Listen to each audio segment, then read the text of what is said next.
speak to other entrepreneurs that are building cool stuff.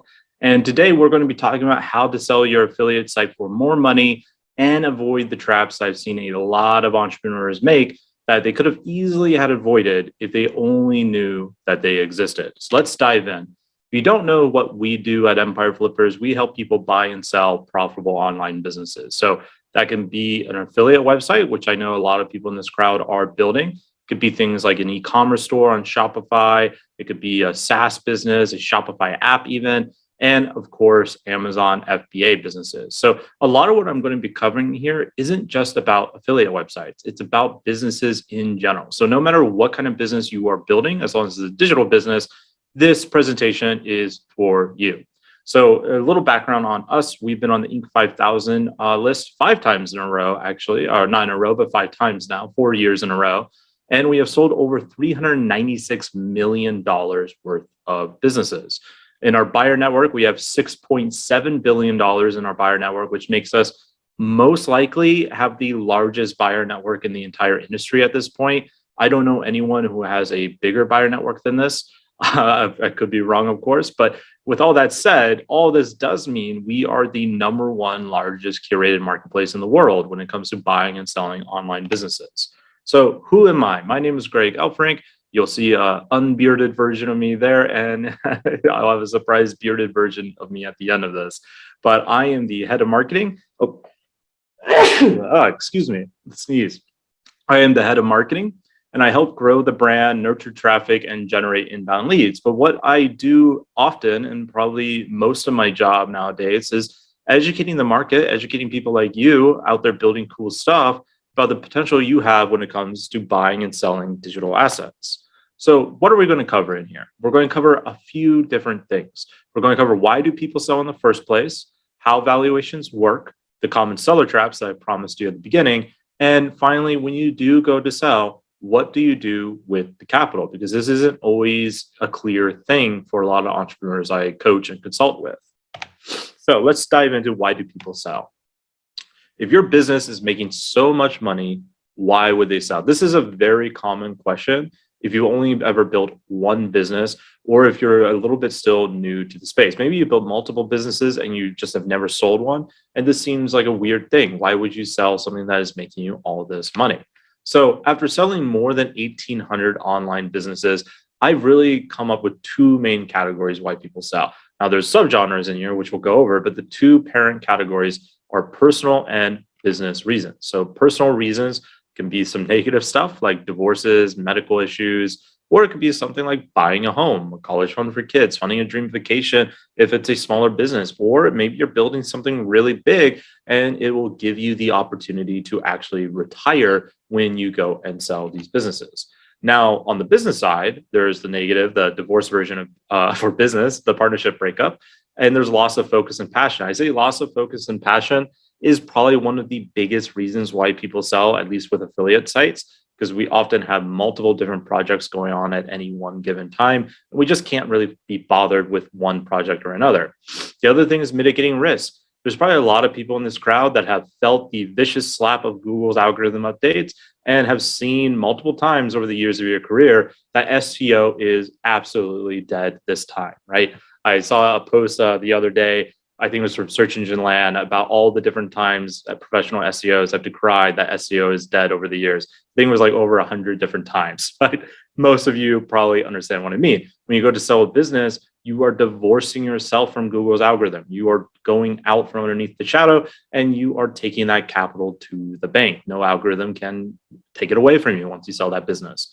And with that said, a lot of people sell for capital for other projects and investments, seed money for acquisitions of other profitable businesses, and of course, retirement, because retirement can be a business choice or a personal choice as well. So really, there are infinite reasons to sell. The main question you need to ask, does it help you get closer to your goals? I get asked all the time, Greg, when is the best time for me to sell my business? And I always tell people, if you want to time the market, here's the secret on how to time the market to get the best possible deal for you.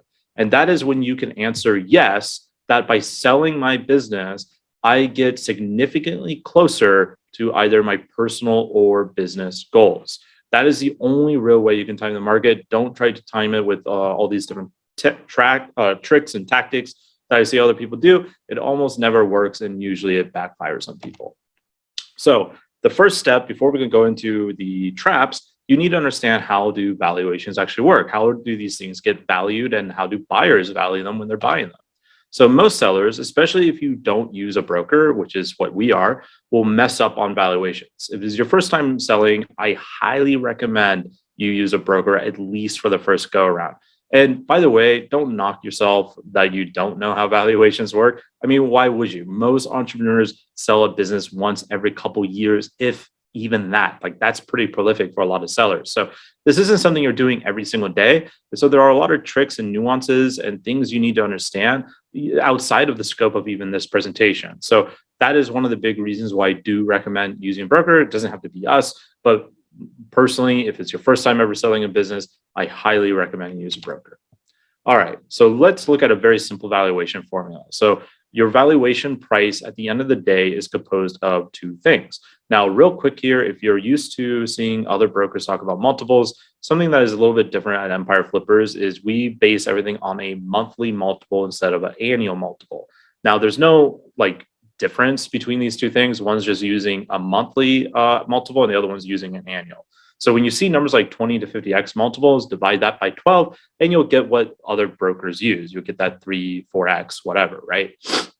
The reason why we do that, by the way, it's purely a legacy thing. We used to sell businesses that are only 3 months old, so you couldn't really do the annual stuff, and it just kind of stuck, which is interesting now because when I see people in the marketplace use like 20, 25 or 37x, I know oh yeah, those are Empire Flippers people. So they're the only ones that do it.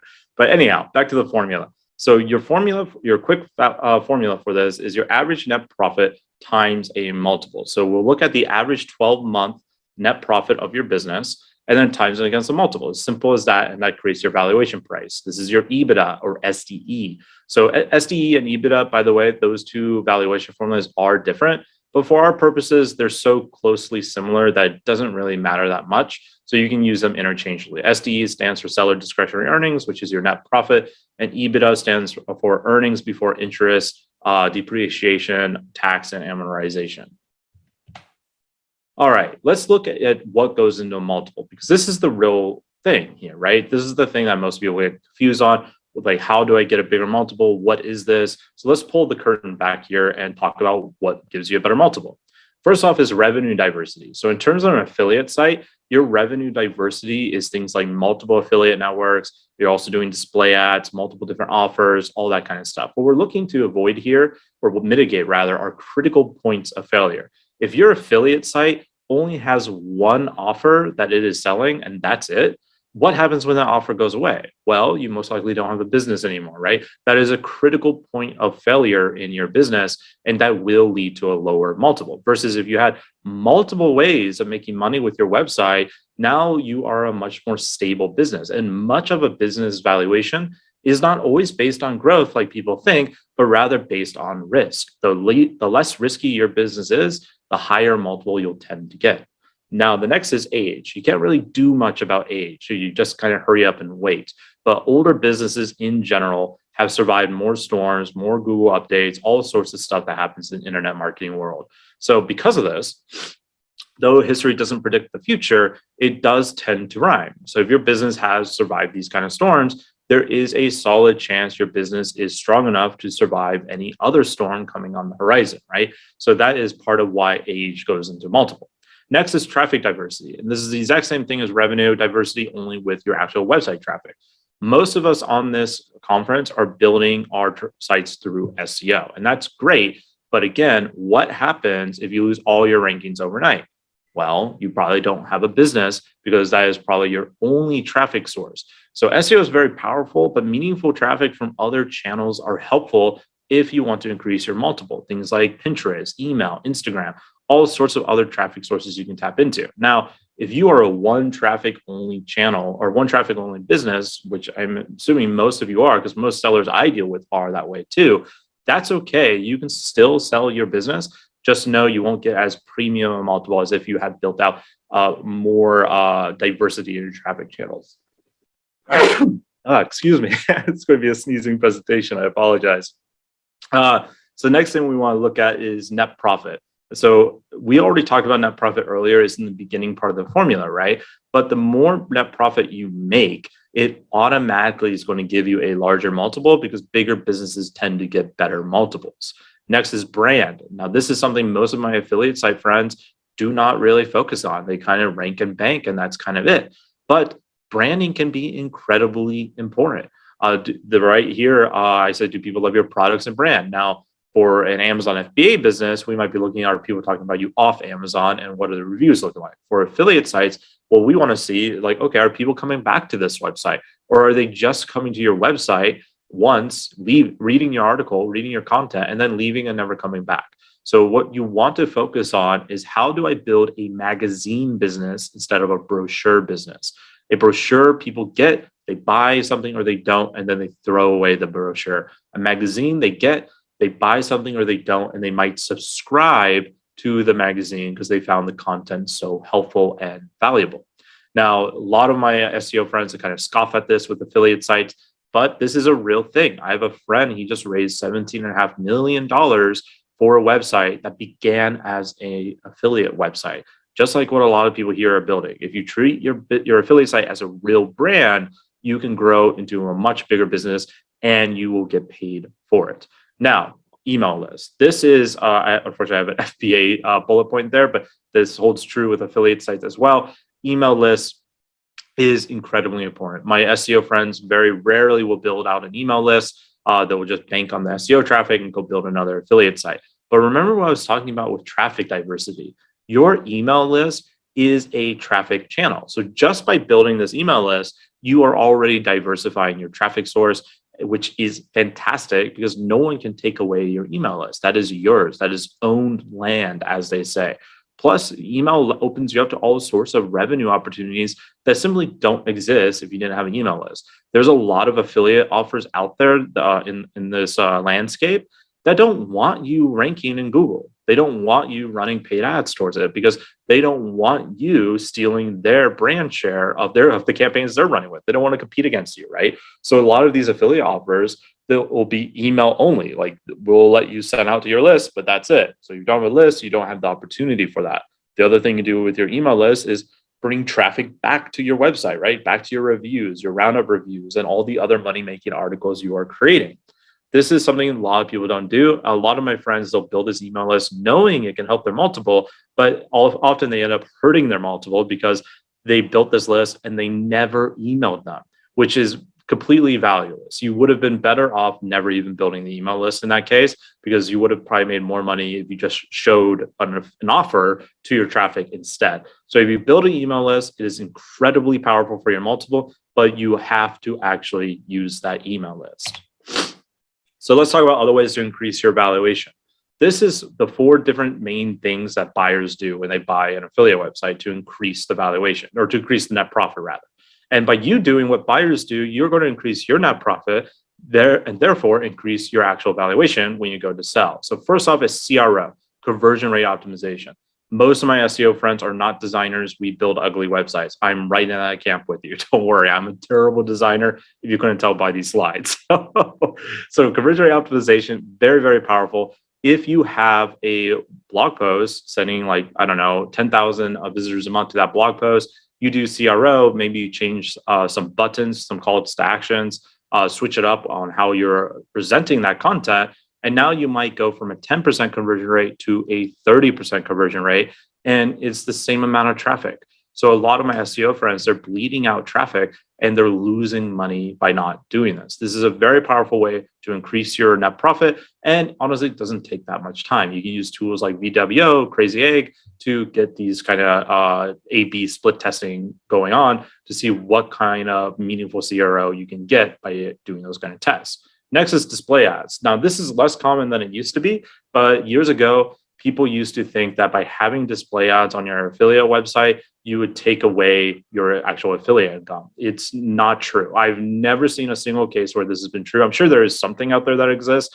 but in almost every case I've ever seen, by adding display ads, what you get is you get revenue diversity, you get more money from the actual display ads, but usually your affiliate income also goes up. Because the weird thing is, people are more likely to trust a website that has ads on it than a website that doesn't have any ads, because people are used to going to places like CNN, Fox News, all these news websites that are monetized with ads. Websites with authority tend to have ads. So by putting ads on, there's a good chance not only will you increase your revenue through display ads, but also through affiliate income by building more trust with your audience. Next is changing and test affiliate offers. So this kind of goes back to the CRO thing, but it's slightly different. So depending on what kind of affiliate network you're using, like if you're only using Amazon, maybe this won't work. But if you're using other affiliate networks, often two affiliate networks could have the exact same offer with the exact same payout. But by switching those links to the other affiliate network, you actually get paid more because of how responsive it is and just flows better for whatever reason, right? There's 100 different variables why this might happen. And I've seen my affiliate friends do this with the exact same offer and increase their actual conversion rate for whatever reason. That affiliate network just tends to convert better for whatever reason. Next is massive SEO. So this is all your good stuff like on-page optimization, keyword research, and then mass article creation. The buyers that increase their affiliate site income the most tend to do a ton of SEO and CRO within the first month of owning the business, with CRO and on-page first, and then followed by keyword research with tons of publishing of content. So the last bit on this is I want to talk about the difference between evaluation and attractiveness. These two things are technically the same thing, but I like to put them in this way to let you think about them a little bit different. So in valuations, it's all about decreasing expenses and the other multiple factors I mentioned that will help you to get a more solid valuation. And valuations are important to get as high as possible because we all want the biggest payday as possible, right? But you have to do it within reason. And that's where attractiveness comes in. An attractive affiliate business does not always mean the highest valuation. Remember, investors, buyers want to buy something with leverage and not a day job. They want something they can scale that has opportunity. If you let go your entire team to reduce expenses to pad your valuation, you're reducing how attractive your business is and less buyers will be interested. Now, there's another thing that happens with very high level expert SEOs. And I know this because they've tried to sell sites with us. And they wonder, why is this not selling? I've optimized everything. And there is a turning point where maybe you've optimized too much. Now buyers don't see what potential is left because everything is perfect. You want to leave some growth on the table and know that's okay. Yes, you won't get the highest valuation, but you'll actually sell the business, which is more important, right? So let's talk about the common traps to avoid when it comes to actually selling your business. So these are the 4 main traps I've seen. I've seen sellers fall for each of these, oftentimes multiple of them at once, and it could be the literal difference of hundreds of thousands of dollars when you go and make an exit, or tens of thousands of dollars on the lower end. So first off is emotional equity. I'm going to dive into all of these on the next slide, but it's emotional equity, accounting sins, the off-market fallacy, and what I like to call a stiff tree in a hurricane. Let's dive into these. So emotional equity is a very interesting thing. It's where you value your business based on emotion rather than pragmatic value. And it makes sense, right? For people who have built a very powerful affiliate website or business in general, this is giving you so many gifts in life, usually time freedom, commute freedom, able to travel the world, spend more time with your family, all these very emotionally valuable things that investors just don't care about. Like they're happy that happened for you, right? But they're not going to be valuing your P&L based on your ability to be a digital nomad now, right? They don't care. They care about the hard numbers of that, right? So this is a tendency for sellers to overvalue what they have instead of looking at what they realistically have. So that is one of the big helps that a broker like us can help you with, is we can, talk you down a bit from the clouds, which is not nice. It doesn't feel great, but I promise you it is way better than if you did a off-market deal where the buyers are going to do this anyways, and they're going to go way, way deeper on their discount versus what we'll tell you what you're actually worth. And I've seen this lead to sellers getting just frustrated where they just give up and like, fine, do it, just take the business. I'm sick of this process. And because of that, the buyer wins. You don't want the buyer to win like that. We want buyers to win, but not like this. So you got to tuck away the emotional equity. Next is accounting sins. Now, this isn't as big of an issue with affiliate sites, though it does happen. So you should be aware of it. And that is your actual accounting books, how you're doing your P&L. Most business owners I talk to use a cash basis accounting rather than an accrual accounting. Now, the difference here is, like, you should definitely talk to an accountant because I'm not an expert on this stuff, but the difference here is basically a huge increase in value because accrual allows you to show when the value of an expense hits, which can be much, much more powerful for your valuation. Now, this one alone, especially in e-commerce, I've seen lift a valuation by hundreds of thousands of dollars just by doing this right. So whether you use a broker or use or go off non-broker, I highly recommend that you get an accountant that is experienced in your business model. So if you're building affiliate websites, find an accountant that your peers are using to help you do your books right. Even if you are doing an accrual already, I've seen so many entrepreneurs mess up their books just because this usually isn't their strong suit. So this is worth its weight in gold. Now, if you use a broker like us, we do it for you, so you don't have to worry about that. But this is something that is really, really big that you should pay attention to. I know it's tedious and boring, but it will lead to a lot more money for you. Next is the off-market fallacy.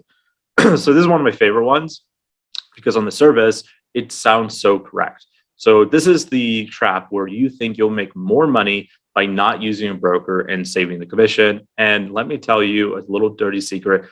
Buyers love you for having that perspective because they'll just be like, yes, you're right. You shouldn't, don't go to Greg over at EF or this other broker. You could just come to me and save that commission, right? And it sounds so good, but it is almost never true. I have a friend, he sold a website for $230K. We could have sold it for $300,000. I have another friend, he got offered 1.4 million. He came to us. We did sell that website for 2.1 million. I was just in Dubai at a conference and a person came up to me, turned out to be a customer I had never met. And she had told me she had gotten a private offer for 600K. And that buyer had told her, like, look, brokers only make us pay a premium. Let's just skirt around that whole thing and get a deal done. She didn't believe them. She came to us. We sold it for 1.6 million. So I know for a fact that buyers absolutely love it when sellers are upset about a broker's commission, and they'll use that to their advantage. Because I want you to remember, the only benefit a buyer gets by buying off of marketplace with a private deal is that they get you for cheaper because they're hoping that you don't know what your valuation is worth. They're hoping that you don't understand the nuances of M&A, and often they're right. So this is a very, very big trap that on the surface, so many sellers buy into. And like I said, buyers love it when sellers buy into this because that usually means they're going to get a very good deal. And that usually means you're going to get way less money than you could have gotten. Then the last one is stiff tree. So in a hurricane, if a tree can't bend, if it's not flexible in the wind to bend with the wind, then it will break and it will die. It will just, all its roots will fly out and it's tossed into the wind, right? And so that's what this means, is lack of flexibility in sales price, your terms, etc., has killed many a life-changing deal, even on our marketplace. People who won't budge on their sales price for whatever reason, and now they have no deal. I've seen this happen with a $700,000, I think it was around $700,000 affiliate website. The offer was like $650,000, and they would not accept it. That extra 50K, they had to have it, and they didn't get it, and now they didn't get a deal at all. So you got to be flexible. Understand who your buyer is, what they want, and also understand what you got. Are people fighting over your business or are they not? These are all part of the formula that you have to, triangulate here to see what you can do. And by being too stiff, being too rigid, and completely lack of flexibility, this will kill deals, and this could kill your possibility to really level up your life. Because when you go and sell a business, it can really change your life depending on how big the business is. So let's talk about that life-changing stuff. What do you do with the capital after you actually sell your business? It's not uncommon when a seller sells that they feel depressed. And you might be wondering, oh, why? They just got $500,000, $1 million, $2 million. Like, why are they depressed? And it's because they failed to plan what comes next. Yes, they're happy for all 10 minutes getting that money, but now they're feeling listless. So much of our identity is built into these businesses, right? And often 60-80% of our net worth is in these businesses as well. So it is a big decision to sell. And when you don't plan for what to do with the capital before you sell, you could get into this kind of listless and somewhat depressed mode after you sell that business. So let's talk about the land of capital. When you sell your business, it is likely the largest amount of capital you have ever had at any one time.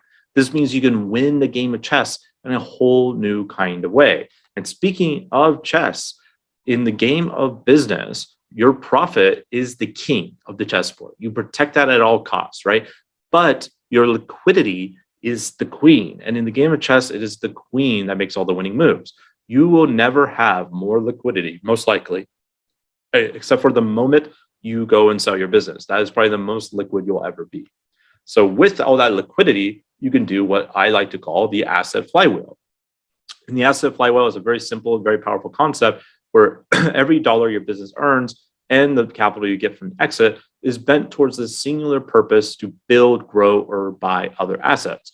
Over time, your ability to scale an asset portfolio grows exponentially. So how it looks is your asset gains profit, you sell it, and then you acquire another asset, and it goes into a grand circle. And this flywheel with the asset at the center allows you to build and acquire businesses ever faster. So let's say you have an affiliate site making $20,000 per month. You exit that for $700,000.